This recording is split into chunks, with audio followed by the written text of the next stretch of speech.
ونسلم على رسوله الكريم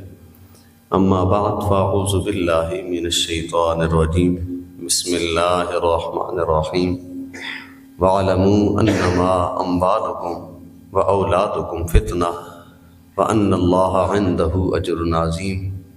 آمنت بالله صدق الله مولانا العظيم الصلاة والسلام عليك يا سيدي يا رسول الله وعلى آلك واصحابك یا سیدی یا رحمت للعالمین۔ آج کا ہمارا موضوع ہے اولاد کے حقوق۔ جہاں انسان کی زندگی میں بہت سارے مسائل ہیں، وہاں انہی مسائل میں سے ایک مسئلہ یہ بھی ہے کہ ہر بندے کو اولاد کے مسائل ہیں۔ کسی کی اولاد ہے تو اسے مسائل ہیں، اور کسی کی اولاد نہیں ہے تو اسے مسائل ہیں۔ کوئی بندہ امیر ہے، اس کے پاس سارے وسائل موجود ہیں، مگر ہو سکتا ہے اس کی اولاد اتنی ذہین اور لائق نہ ہو کہ اور اس کے وسائل سے فائدہ اٹھا کر تعلیم حاصل کر سکے، اسے بھی مسائل ہیں۔ اور کسی کی اولاد ذہین، فطین اور لائق ہے، مگر ہو سکتا ہے اس کے پاس وسائل نہ ہو کہ وہ اپنی اولاد کو آگے بڑھا سکے۔ یعنی ہر بندہ اولاد کے مسائل سے دوچار ہے۔ انسان اپنی اوقات اور حیثیت سے بڑھ کر اپنی اولاد پر خرچ بھی کرتا ہے، اپنی اولاد کے لیے محنت اور کوشش بھی کرتا ہے، لیکن وہ اس وقت ناکام ہوتا ہے جس وقت وہ اولاد کے لیے درست سمت کا انتخاب نہیں کرتا ہے، جس وقت اس کی سوچ درست نہیں ہوتی ہے۔ اپنے تئیں وہ ٹھیک ہوتا ہے، اس کی ساری محنت، ساری کوشش، سارا پیسہ، ساری سوچ اپنی والدین، اپنی اولاد کو درست رستے پر لگانے کے لیے ہوتی ہے، مگر اصل میں اس کی سوچ درست نہ ہونے کی وجہ سے وہ ناکام رہتا ہے۔ کس وجہ سے؟ کہ ہم دنیا کمانے میں اپنی اولاد کو آگے بڑھانے کی کوشش کرتے ہیں، دنیا داری کا حساب سے پڑھانے میں ہم کوشش اور محنت کرتے ہیں، وقت بھی دیتے ہیں، پیسہ بھی دیتے ہیں، خرچ بھی کرتے ہیں اور اپنی ساری محنت بھی اس پر لگاتے ہیں، لیکن جتنا وقت ہم دنیا سیکھنے کے لیے اولاد کو دیتے ہیں، ہم اتنا وقت اپنی اولاد کو دین سیکھنے کے لیے نہیں دیتے ہیں۔ اس کے آدھے کے برابر بھی ہم اپنی اولاد کو دین سیکھنے کے لیے وقت نہیں دیتے ہیں، جو ہماری کمی ہے، ہماری خامی ہے۔ اللہ کریم نے فرمایا انما اموالکم و اولادکم فتنہ، یہ دو چیزیں ایسی ہیں جن سے تم محبت کرتے ہو۔ فرمایا تمہارے مال اور تمہاری اولاد یہ تمہارے لیے صرف آزمائش ہیں۔ وَأَنَّ اللَّهَ عِندَهُ أَجْرٌ عَظِيمٌ، اور جو اس آزمائش میں کامیاب ہو گیا ہے کہ اس نے مال کو حرام طریقے سے کمایا نہیں ہے، حرام جگہ پر خرچ نہیں کیا ہے، اپنی اولاد کی اچھی تربیت کی ہے، اچھا پڑھایا لکھایا ہے، دین بھی سکھایا ہے دنیا کے ساتھ ساتھ، تو فرمایا وَأَنَّ اللَّهَ عِندَهُ أَجْرٌ عَظِيمٌ، بے شک ان دونوں کاموں کے بدلے میں اللہ کریم تمہیں بہت بڑا اجر عظیم عطا فرمائے گا۔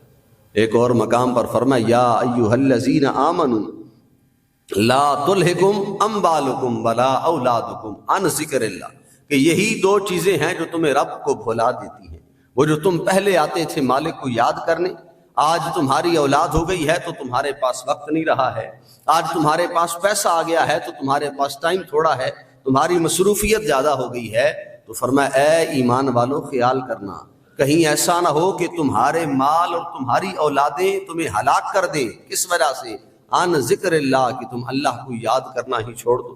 فرمایا اگر ایسا ہو گیا کہ پہلے تم یاد کرتے تھے یا نہیں کرتے تھے، جو بھی حالت ہے، مگر اب تم نہیں آتے ہو، تو وجہ یہ ہے کہ تمہارے پاس اولاد کے لیے وقت ہے، مال کے لیے وقت ہے، مگر اللہ کے لیے وقت نہیں ہے۔ تو فرمایا وَمَن يَفْعَلْ ذَلِكَ فَأُولَٰئِكَ هُمُ الْخَاسِرُونَ، جو ایسا کام کر گیا ہے کہ اپنے مال اور اولاد کو رب کی یاد سے زیادہ اہمیت دیتا ہے، تو فرمایا یہی وہ لوگ ہیں جو زمانے میں سب سے بڑے نقصان والے ہیں، سب سے بڑے خسارے والے ہیں۔ میں کہوں نہ کہ آپ نقصان زدہ ہیں، ہو سکتا ہے میرے کلام میں تھوڑا ضعف ہو، تھوڑی کمزوری ہو، میری سمت درست نہ ہو، لیکن وہ مالک جس نے ساری کائنات کو بنایا ہے، جس نے مجھے اور آپ کو تخلیق فرمایا ہے، جس نے اچھی اور سمت کا انتخاب کیا ہے بری کا، مگر وہ مالک اگر کہہ رہا ہے کہ اے بندے تو خسارے والا ہے، تو پھر اس سے بڑا نقصان کوئی نہیں ہوتا ہے کہ جس بارے میں وہ مالک کہہ دے کہ تو نقصان والا ہے۔ تو وہ بندہ جس کی اولاد ہے، رب نے اولاد جیسی نعمت عطا فرمائی ہے، وہ درست سمت کا انتخاب کرتا ہے اور سیرت نبی صلی اللہ علیہ وآلہ وسلم سے سیکھتے ہوئے اولاد سے محبت بھی کرتا ہے، اور جو حضور علیہ الصلوۃ والسلام نے رہنمائی کی ہے اس پر چلتے ہوئے اولاد کی تربیت کرتا ہے تو وہ زمانے میں کامیاب ہوتا ہے۔ چند پہلو ہم حضور علیہ الصلوۃ والسلام کی سیرت مطہرہ کے حوالے سے پڑھیں گے اپنے وقت کے اندر رہتے ہوئے کہ اولاد کے حساب سے کیا کیا ضروری ہے۔ پہلا کام ہے اولاد کی تعلیم اور تربیت بڑی ضروری ہے۔ جس کی تربیت نہیں ہوگی وہ بچہ ادب والا نہیں ہوگا، جس کی تعلیم نہیں ہوگی وہ بچہ شعور والا نہیں ہوگا، زمانے میں کمزور ہوگا ذہین ہونے کے باوجود، کیونکہ اس کی تعلیم نہیں ہے۔ تعلیم انسان کو شعور دیتی ہے، انسان کا اپنا آپ سنوارنے کا ذریعہ بنتی ہے، اور تعلیم صرف دین داری کی ضروری نہیں ہے، تعلیم دین داری کے ساتھ ساتھ دنیا داری کی بھی ضروری ہے، اور صرف دنیا داری کی ضروری نہیں ہے، دنیا داری کے ساتھ ساتھ دین داری کی بھی ضروری ہے۔ یعنی دونوں تعلیموں کی اہمیت اپنی جگہ پہ برحق ہے۔ صرف یہ نہیں کہہ رہا ہوں کہ آپ دنیا پڑھائیں ہی نہیں، لیکن اتنا تو سوچیں کہ اگر رب نے آپ کو 2-3 بیٹے عطا فرمائے ہیں، ایک تو آپ اللہ کی راہ پر دے سکتے ہیں کہ وہ دین سیکھے، آپ کو سکھائے۔ کیا آپ کا دل نہیں کرتا ہے کہ آپ بڑھاپے میں ہو، آپ نماز پڑھنے آئیں اور مصلی رسول پر آپ کا بیٹا کھڑا ہو اور وہ تلاوت کر رہا ہو، وہ ولدالین کہے اور آپ پیچھے آمین کہہ رہے ہوں، روتے روتے آپ کا دل کہہ رہا ہو کہ مالک تیرا شکر ہے کہ تو نے مجھے اس قابل بنایا ہے کہ میرا بیٹا بھی آگے کھڑا ہے اور وہ تیرا نام بلند کر رہا ہے۔ ہاں، ہم کمزور ضرور ہیں، ہم ضعیف ضرور ہیں، مگر کیا اس سے مراد یہ ہے کہ چند لوگوں کی کمزوری کی وجہ سے ہم اپنی اولاد کو دین کے رستے پر نہیں لگائیں گے کہ یہ لوگ بدنام ہیں؟ بات یہ نہیں ہے، بات یہ ہے کہ آپ اپنے تئیں دیکھیں آپ کرتے کیا ہیں۔ سارے ایک جیسے نہیں ہوتے، ہر فیلڈ میں، ہر شعبے میں کمیاں اور کمزوریاں ضرور ہوتی ہیں۔ اپنی اولاد کو دین سکھائیں۔ تعلیم و تربیت کے حوالے سے نبی کریم صلی اللہ علیہ وآلہ وسلم نے فرمایا من سلک طریقا یلتمس فیہ، فرمایا وہ بندہ جس نے کوشش کی ہے، اور کوشش اس لیے کی ہے کہ وہ تعلیم سیکھنا چاہتا ہے اور وہ علم حاصل کرنے کے لیے نکلا ہے گھر سے باہر، فرمایا سہل اللہ لہ طریقا الی الجنہ، وہ کوئی بھی تعلیم سیکھنے نکلا ہے، اب جو علم کی خاطر گھر سے نکلا ہے، فرمایا اللہ کریم اس بندے کے لیے جنت کا رستہ آسان فرما دیتا ہے۔ کہاں دنیا کی تعلیم اور کہاں جنت کا رستہ ہو، لیکن فرمایا علم حاصل کرنے کے لیے نکلا ہے تو اللہ کریم ایسے بندے کے لیے جنت کے رستے ہموار کر دیا کرتا ہے۔ حضور نبی کریم صلی اللہ علیہ وآلہ وسلم نے فرمایا من جاہ اجلہ وہو یطلب العلم، وہ بندہ جو نکلا ہے اور چاہتا ہے کہ میں علم حاصل کر لوں، لقی اللہ ولم یکن بینہ وبین النبیین الا درجۃ النبوہ، فرمایا قیامت والے دن رب کی بارگاہ میں حاضر ہوگا، اس طرح حاضر ہوگا مالک کی بارگاہ میں کہ اس میں اور نبیوں میں اور کوئی فرق نہیں ہوگا، ایک فرق ہوگا تو وہ درجہ نبوت کا فرق ہوگا کہ وہ انبیاء ہوں گے اور یہ نبی نہیں ہوگا، اس حساب سے صرف فرق ہوگا۔ اس کے علاوہ جتنا انبیاء کو درجہ دیا جائے گا اتنا ہی علم حاصل کرنے والے کو اللہ درجہ عطا فرمائے گا۔ تو یہ سرکار کریم علیہ الصلوۃ والسلام نے علم حاصل کرنے کی اہمیت کو واضح کرتے ہوئے یہ الفاظ حضور علیہ الصلوۃ والسلام نے ذکر فرمائے ہیں۔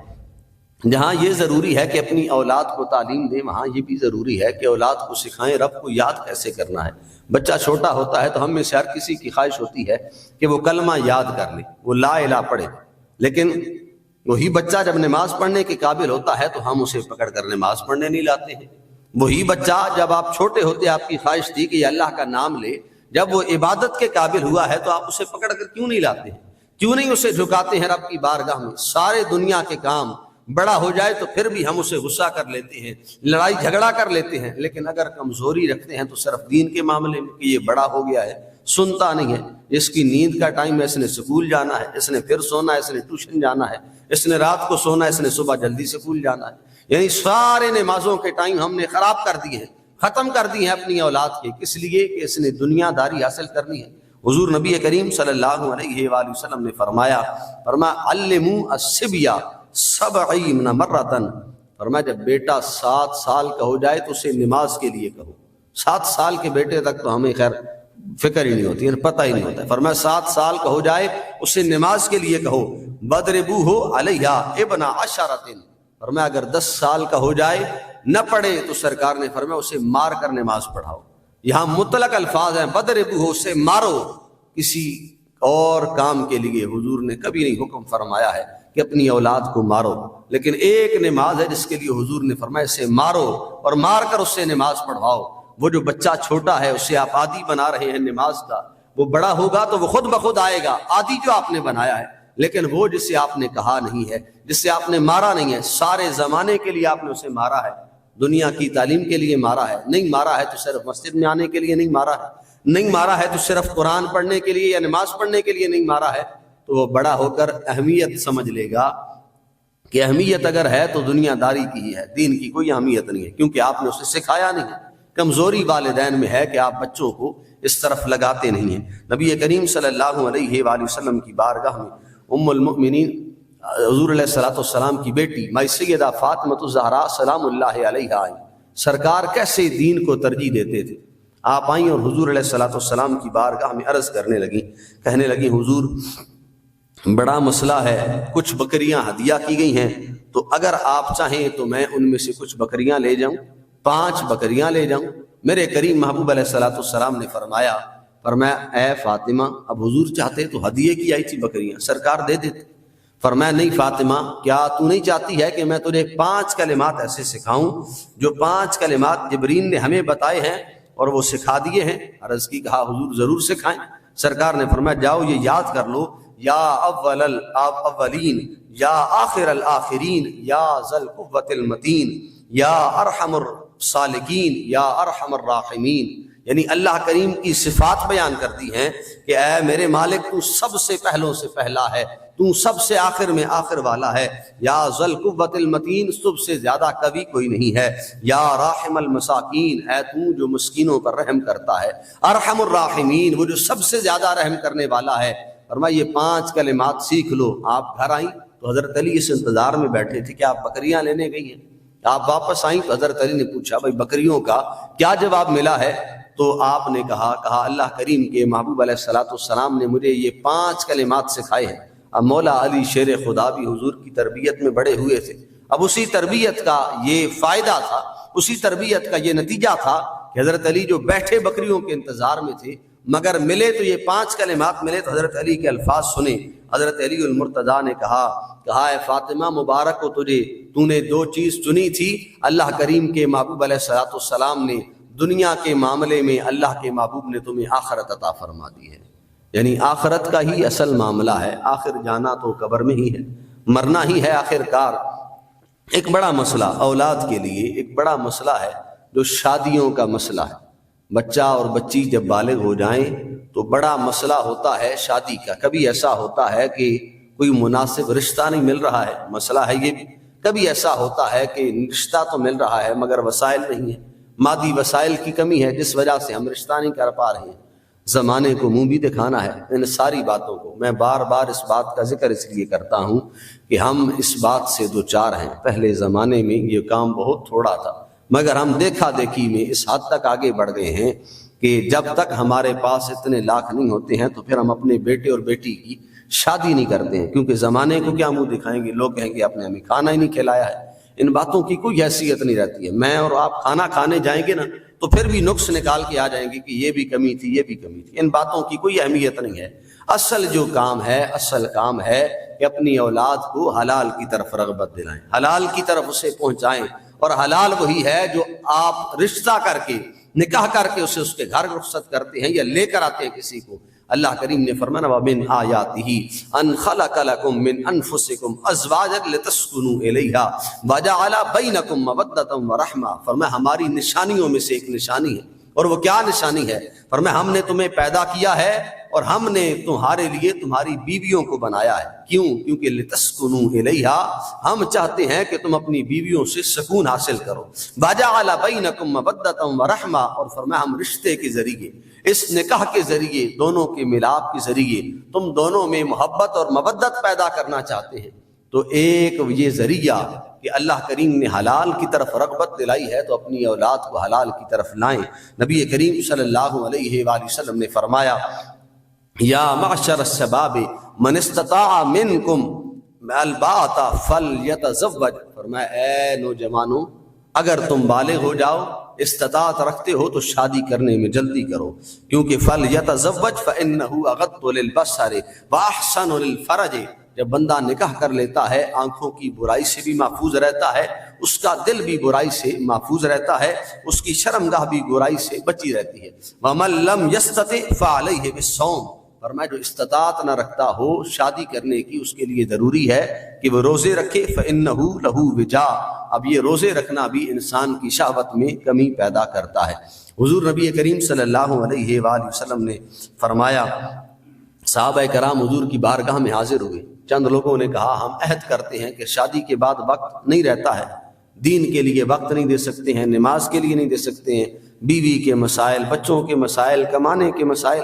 وعدہ کر لیا کہ ہم ساری زندگی شادی نہیں کریں گے۔ سرکار نے بلایا، چند ایک وعدے اور بھی تھے مگر مختصر، ایک وعدہ تھا کہ ہم کبھی شادی نہیں کریں گے۔ سرکار نے انہیں بلایا اور حضور نے فرمایا، اے دنیا داری میں رغبت سے بچنے والوں، ذرا یہ تو دھیان کرو کہ میں اللہ کا محبوب ہوں، اللہ کا حبیب ہوں، اللہ کا نبی ہوں، میں نے 11 نکاح کیے ہیں، میں اپنی بیویوں کے ساتھ بھی وقت دے رہا ہوں، دنیا داری کو بھی وقت دیتا ہوں، دین کو بھی وقت دیتا ہوں، تمہیں بھی سارا وقت دیتا ہوں۔ تو فرمایا اس بات کی عہد کو توڑو، اس وعدے اور قسم کو توڑو کہ تم شادیاں نہیں کرو گے۔ فرمایا یہ شادی ہماری سنت ہے، فمن رغب عن سنتی فلیس منی، ہر نکاح میں آپ یہ حدیث مبارکہ سنتے ہیں، سرکار نے فرمایا النکاح من سنتی، نکاح میری سنت ہے، اور فرمایا جو میری سنت سے منہ پھیرتا ہے، حضور نے فرمایا اس کا ہمارے ساتھ واسطہ ہی کوئی نہیں ہے۔ یعنی یہ نکاح ایسی پاکیزہ چیز ہے جس میں سے آپ ہر حرام کام سے اپنے آپ کو محفوظ کر لیتے ہیں۔ دور ایسا ہے کہ ہم